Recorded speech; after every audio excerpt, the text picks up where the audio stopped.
यूनिलर्न training के module 6 के सत्र 6.4 में आपका स्वागत है। इस सत्र का नाम है प्रभावशाली कक्षा प्रबंधन। तो चलिए साथियों, इसकी हम शुरुआत करते हैं। शुरुआत करने से पहले आपसे निवेदन रहेगा कि आप चैनल को सब्सक्राइब करें और बेल आइकन प्रेस कर दें ताकि हर वीडियो की नोटिफिकेशन आपको लगातार मिलती रहे। पहला खंड है इसका सत्र परिचय, ये आपको दूसरे मॉड्यूल की तरह ही करना है। दूसरा खंड है इसका उत्साही शिक्षकों की नवाचार कथाएं, तो इसको हम ओपन करते हैं। नवाचार कथाओं में यहाँ पर 2-3 शिक्षक हैं, उनकी आपसी बातचीत यहाँ पर दी गई है। इसको आपको पढ़ना है और पढ़ने के बाद इसकी क्विज में भाग लेना। पढ़ना जरूर है क्योंकि पढ़े बगैर इस क्विज को हम नहीं कर पाएंगे। तो हम क्विज में भाग लेते हैं। क्विज में यहाँ पर आपको प्रश्न दिया गया है, आपकी नज़र में महेश जी। तो आपको जो भी लगता है यहाँ पर ऑप्शन जो आपके लिए, तो वो आपको यहाँ पर चूज करना है। आलसी है, भ्रमित है, नवाचार के नशे में है या ठीक दिशा में बढ़ रहे हैं। इसका दूसरा प्रश्न है, अपने मत के पीछे कारण संक्षेप में बताएं। तो मैंने लिखा है, बच्चों को जिम्मेदारी देने से उसमें नेतृत्व क्षमता का विकास होगा। खुद करके सीखा गया ज्ञान ज्यादा स्थायी होता है, अतः मेरी नज़र में महेश जी ठीक कर रहे हैं।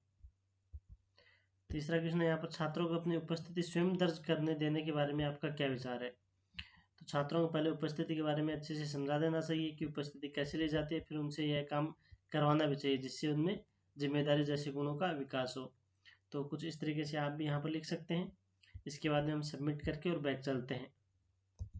तीसरा खंड है इसका सिद्धांत और व्यवहार की बातें, तो इसको हम ओपन करते हैं।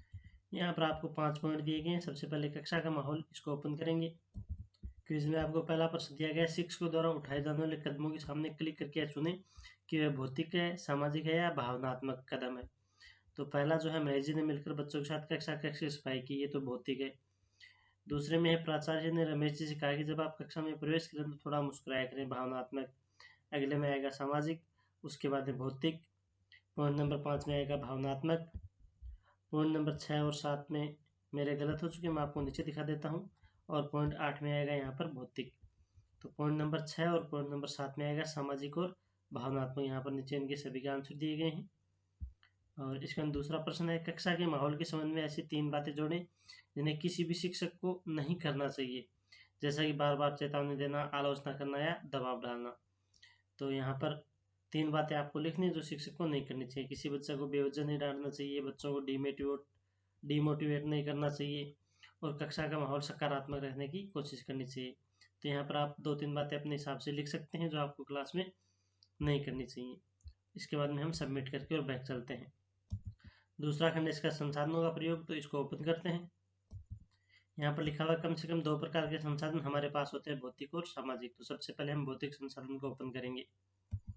क्विज में यहाँ पर पहला प्रश्न दिया गया है, भौतिक संसाधनों के प्रबंधन और उपयोग के बारे में नीचे कुछ कथन दिए गए हैं। हर एक के सामने क्लिक करके बताएं कि वह समय बचाने में बाधक है या सहायक। सही समय पर मेंटेनेंस करवा लेना यानी सहायक है। रख रखाव की जिम्मेदारी छात्रों के साथ मिलकर निभाना सहायक। बैठक व्यवस्था पहले से नियोजित होना सहायक। सीखने के पीछे पड़ रहे बच्चों को अपने पास बैठाना सहायक। सामग्री को व्यवस्थित तौर पर नहीं रखना बाधक। इक्विपमेंट के उपयोग से पहले उसे चलाने की प्रैक्टिस नहीं करना बाधक। और ब्रेक के दौरान छात्रों को बोल देना कि वे लौटते समय सामग्री साथ लेकर आए, तो ये सहायक है। इसके बाद में हम दूसरा प्रश्न देखते हैं। दूसरा प्रश्न है यहाँ पर, प्रबंधन की इन क्रियाओं में शामिल होने से आपके छात्रों को क्या सीखने का मिलेगा जो उनके आगे जीवन में सहायक होगा। तो इन क्रियाओं से बच्चों में सामाजिक गुणों के साथ साथ सभी चीज़ों को व्यवस्थित करना सीखेंगे जो उन्हें आगे चलकर सहायक भी होगा। तो जो भी आपको यहाँ पर लगता है अपने हिसाब से कि इन क्रियाओं से बच्चे क्या सीखेंगे जो उनके जीवन में सहायक हो, वो चीज़ आपको यहाँ पर लिखनी है। इसके बाद में हम सबमिट करके और बैक चलते हैं। दूसरा संसाधन है यहाँ पर सामाजिक संसाधन, जिसके बारे में यहाँ पर लिखा हुआ है इस प्रकार के संसाधनों में शामिल है। तो ये पढ़ना है और इसके बाद इसके क्विज में हमें भाग लेना। क्विज में यहाँ पर पहला प्रश्न दिया गया है, आपके अनुसार इनको संसाधन का दर्जा क्यों दिया गया होगा। तो यहाँ पर इसका मैंने लिखा है कि इन संसाधनों की यह विशेषता है कि यह तभी संसाधन बनते हैं जब एक खास तरह का रिश्ता हो, जैसे लगाव, मित्रता और सहयोग की भावना का, नहीं तो ये बाधक भी हो सकते हैं। क्योंकि हम सामाजिक संसाधन की बात करें तो यहाँ पर कुछ इस तरीके से आपको लिखना है। इसके अंदर प्रश्न संख्या 2 है, नीचे की संभावनाओं के सामने इंगित करें या आप किन सामाजिक संसाधनों का उपयोग करेंगे। यहाँ पर 5 संसाधन आपको दिए गए हैं, छात्रों के माता पिता और समुदाय, छात्रों के समूह या क्लब, स्कूल में होने वाली पाठ्येतर गतिविधियाँ, स्कूल के मित्र, स्वयंसेवी और स्थानीय नेतृत्व और स्कूल की सामाजिक पूंजी। यहाँ पर ये 5 संसाधन दिए गए हैं और आगे वाले ये पॉइंट दे रखे हैं, इनमें आपको ये संसाधन सेलेक्ट करने हैं। जैसे अलग अलग व्यवसाय के लोगों द्वारा स्कूल में जाकर छात्रों से बातचीत, यहाँ पर 1 नंबर संसाधन और 4 नंबर संसाधन आएगा। नंबर 2 में 2 नंबर 4 नंबर, नेक्स्ट 2 और 5, नेक्स्ट 1 और 5, नेक्स्ट में आएगा 2 नंबर। प्रतिभा पहचान और विकास में सहयोग, यहाँ पर 3 नंबर और 4 नंबर के संसाधन आएंगे। अगला है नेतृत्व, सामाजिक कौशल और व्यावसायिक कौशलों का विकास, इसमें 2 नंबर 3 नंबर और 4 नंबर आएगा। नेक्स्ट है अपरिचित परिवेशों के बारे में जानकारी और ज्ञान साझा करना, यहाँ पर 1 नंबर और 4 नंबर आएगा। प्रतियोगिताओं में भाग लेने के लिए मौके व तैयारी, यहाँ पर 2 नंबर 3 नंबर और 4 नंबर आएगा। कुछ इस तरीके से आपको ये नंबर सेलेक्ट करने हैं, यहाँ पर संसाधन के नंबर जो हैं ये सिलेक्ट करने हैं। इसके बाद में हम सबमिट करते हैं और सबमिट करके यहाँ से हम बैक चलते हैं। अगला खंड है इसका सीखने सिखाने की प्रक्रिया का प्रबंधन, तो इसको हम ओपन करते हैं। यहाँ पर आपको एक लिंक दी गई है रिद्धि जी का चार्ट, इसको आपको ओपन करना है। रिद्धि जी का चार्ट में यहाँ पर एक क्विज दी गई है जिसका क्वेश्चन है यह तरीका अपने आप पर ठीक है, मेरी कक्षा में नहीं चलेगा, इसको करके देखेंगे व्यवहारिक है या दिखावटी है। तो जो भी रितिका जी का जो भी तरीका है वो आपको पहले पढ़ना है और बाद में यहाँ पर इसका आंसर देना है। इसके बाद में हम सबमिट करके और बैक चलेंगे। दूसरा जो भाग है वो भैरव जी के कार्ड है, तो इसको आपको ओपन करना है और पढ़ना है इसके बाद में कि भैरव जी के कार्ड के बारे में यहाँ पर कुछ जानकारी दी हुई है, इसको आपको पढ़नी है और पढ़ने के बाद में क्विज में भाग लेना है। क्विज में यहाँ पर प्रश्न दिया गया यह तरीका, तो जो भी आपको यह तरीका अच्छा लगता है या समझ में नहीं आया या लेक्चर देने, जो भी आपको ऑप्शन अपने हिसाब से सही लगता है वो आपको यहाँ पर टिक करना है और इसके बाद यहाँ सबमिट करके और बैक चलेंगे। इसके बाद भैरव जी का कार्ड हो चुका है, हम नीचे चलते हैं। नीचे यहाँ पर आपको एक क्विज दी गई है, ये क्विज अरविंद जी का लक्ष्य समारोह है, इसके बारे में ये क्विज है, इसको पढ़ना है और पढ़ने वाले क्विज में हमें भाग लेना है। क्विज में यहाँ पर प्रश्न दिया गया यह तरीका, तो मुश्किल है पर करके देखना चाहिए, केवल अरविंद जी कर सकते हैं, हम नहीं, मेरे यहाँ पर अपनाया जा सकेगा। जो भी ऑप्शन आपको लगता है वो आप यहाँ पर चूज करेंगे। इसके बाद में हम बैक चलते हैं यहाँ से। अगला खंड है इसका जिम्मेदारी का बंटवारा, तो इसको आपको ओपन करना है। यहाँ पर आपको एक क्विज दी गई, क्विज का प्रश्न है कक्षा के प्रबंधन में इस तरह भाग लेना छात्रों के लिए समय का दुरुपयोग हो सकता है, बोझिल कठिन हो सकता है या उनके विकास में सहायक है। तो जो भी आपको लगता है वो आपको यहाँ पर चूज करना है। इसके बाद में हम सबमिट करके और बैक चलेंगे। 5वां खंड है यहाँ पर लाल झंडियों की भूमिका, तो इसको आपको ओपन करना है। यहाँ पर आपको एक क्विज दी गई है जिसका पहला प्रश्न नीचे की सूची में ये बताएं कि किन बिंदुओं पर आपको लगेगा कि कुछ ठीक नहीं हो रहा है। तो जिन बिंदुओं पर आपको लगता है कि ठीक नहीं हो रहा है उसके लिए आपको लाल झंडी सिलेक्ट करनी है, और जिन बिंदुओं के लिए आपको लगता है कि ये ठीक है उसके लिए आपको हरी झंडी सिलेक्ट करनी है। तो पहले में छात्र कुछ अधिक चुप है, लाल झंडी आएगा, दूसरे में आएगा हरी, तीसरे में आएगा लाल झंडी, नेक्स्ट हरी झंडी। एक छात्र नियमित रूप से लेट हो रहा है तो लाल झंडी, कुछ छात्रों की नोटबुक खाली दिख रही है लाल झंडी, और किसी के साथ भेदभाव हो रहा है तो यहाँ पर आपको लाल झंडी सिलेक्ट करना है।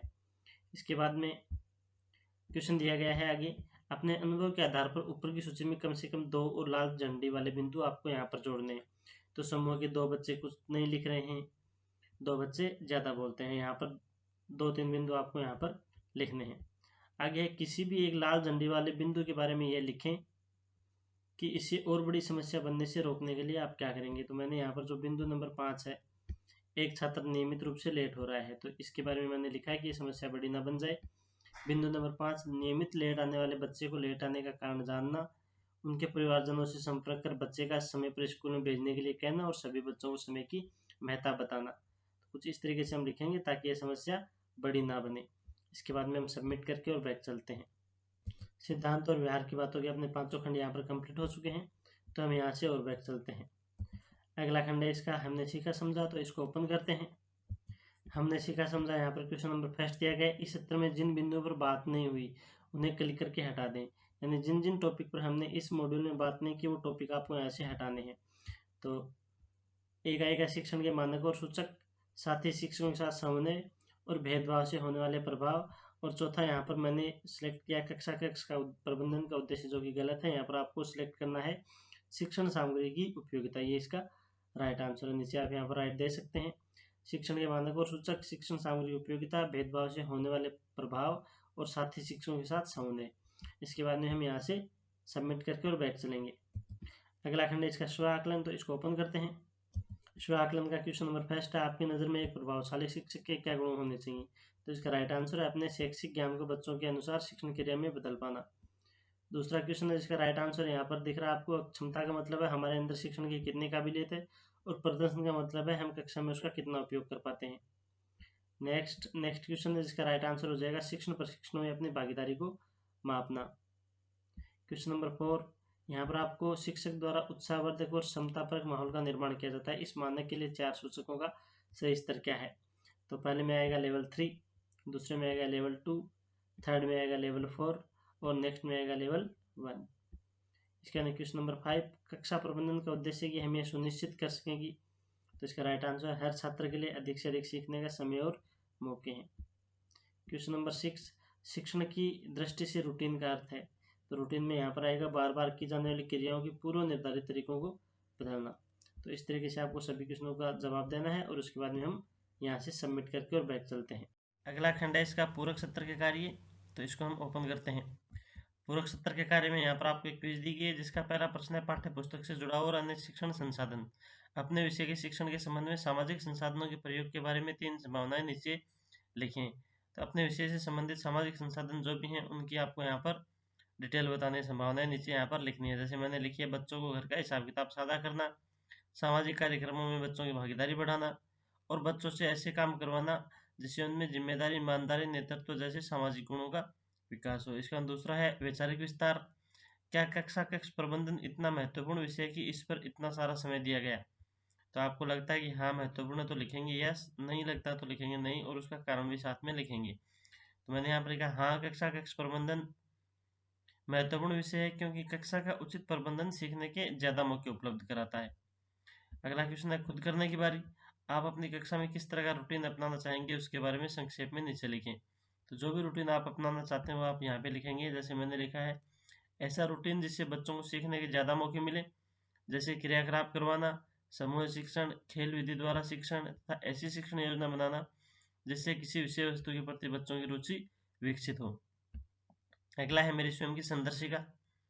तो यहाँ पर पहला पॉइंट दिया गया है मेरे अनुसार सीखना सुनिश्चित करने में प्रभावी कक्षा प्रबंधन की भूमिका यह है, यानी बच्चों को सीखने के ज़्यादा मौके मिलते हैं। दूसरा है अपने कक्षा प्रबंधन में जिन तौर तरीकों को शामिल करना चाहता हूँ या चाहती हैं वे हैं, तो बच्चों का तरीके से बैठना, कक्षा की सभी वस्तुओं को व्यवस्थित रखना, समूह शिक्षण और भी 2-4 पॉइंट आप यहाँ पर लिख सकते हैं। इसके बाद में हम सबमिट करके और बैक चलेंगे और इसी के साथ अपना ये मॉड्यूल कंप्लीट होता है। धन्यवाद।